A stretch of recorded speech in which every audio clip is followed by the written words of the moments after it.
Bengi cia thakame kaunti-inĩ ya Bungoma irerĩkana cierekeire kũng'ara kũrũmĩrĩra ũnyihu wa andũ kwĩyumĩria kũrutwo thakame ya kũheana nĩguo gũtangĩkĩra arwaru arĩa marabatara kuongererwo thakame.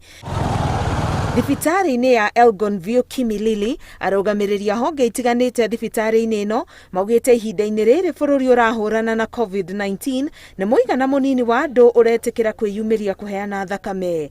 Oho kũhingwo kwa macukuru na ceceni ingĩ iria mũingĩ ũhũthĩkaga kũheana thakame nĩ gũcangĩire haraya. Sana wanafunzi ndio wanakuanga donors wetu, na janga la corona limefanya shule zimefungwa. Kanisa pia wamehakikisha kwamba wanafuata sheria za COVID. The rate of blood requirement is going high, and then schools and other institutions are closed, which has been a major supply of blood to the entire country.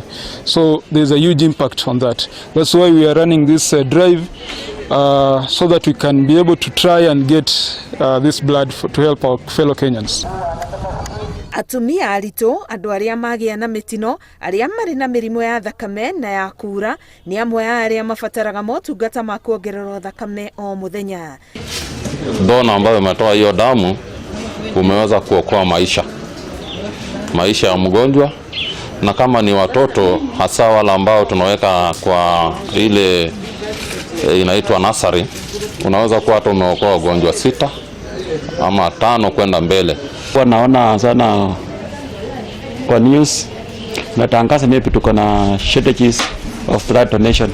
Sasa nimeona ni muhimu kujiunga na Wakenya wenzangu ili tukaweza kutoa damu kwa wapendwa, kusaidia wapendwa wetu ambao wako kwa hospitali. Rĩu mũingĩ ũkĩũrio kwĩyumĩria kũheana thakame kwa mũingĩ.